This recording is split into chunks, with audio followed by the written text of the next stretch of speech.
Hi everyone, after a pause I've taken from YouTube, in today's video I will talk to you about how to become wealthy in 3 simple steps. When I say wealthy, I don't mean a big income but a high net worth. The thing is, many people with a high salary still live paycheck to paycheck due to lifestyle inflation. Even if their lifestyle seems enviable to the average person, these people are not doing well financially speaking. They're not wealthy or rich if you want, due to lack of financial literacy. Step number 1, educate yourself. Education, constant learning, and challenging your existing beliefs is crucial. I'm not really talking about education in school here, or an education which allows you to pursue a certain career or get a job. That is important, obviously, because it allows you to earn active income, which will make work for you in order to earn passive income, which in turn will make you wealthy. Instead of education in a conventional sense, education here refers to learning about how money works, which unfortunately is not taught in school.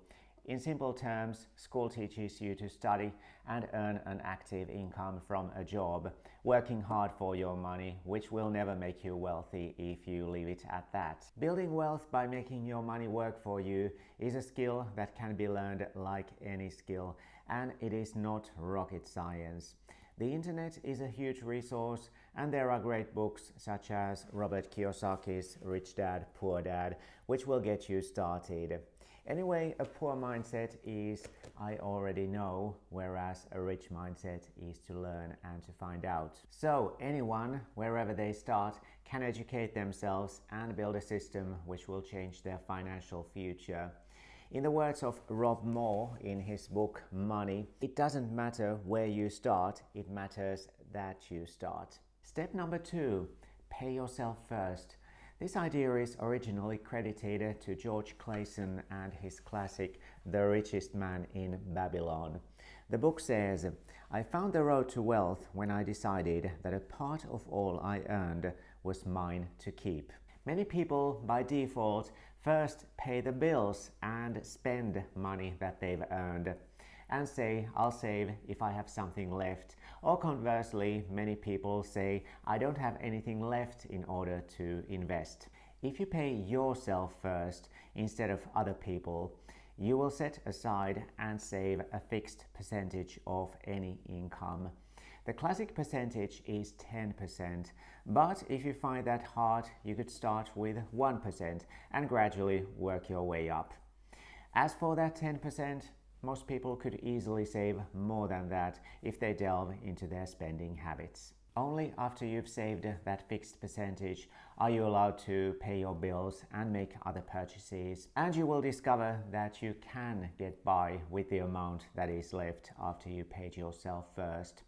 Obviously, you will need to plan, budget, and be mindful about your expenses. But this could also be an incentive to look into ways to earn more or curb unnecessary spending. Step number 3, invest consistently and with proper diversification. What are you going to do with the money you have paid yourself first?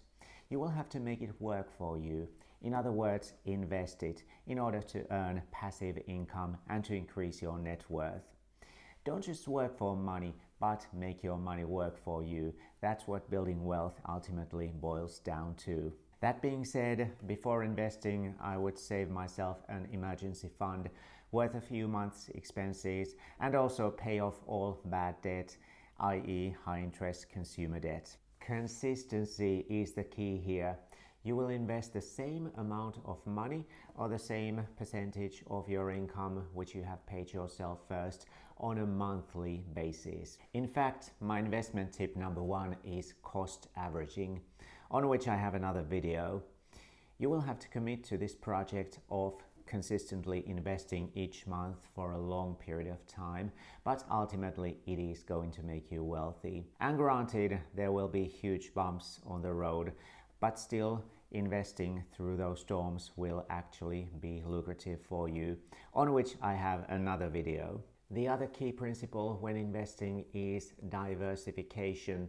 If I were to start again, I would just pick a low-cost index fund ETF, for example, one that follows the S&P 500, the 500 biggest listed US companies. An index fund is actually boring, but that's what sustainable and lucrative wealth building is fundamentally.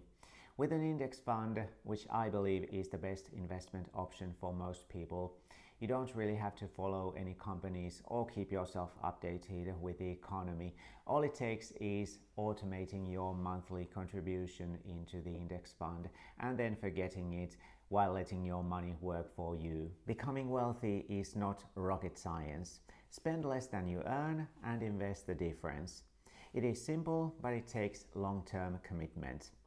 Bill Gates has been quoted as saying the following: "Most people overestimate what they can do in 1 year and underestimate what they can do in 10 years. Thank you so much for watching, and I'll see you in the next video. Bye.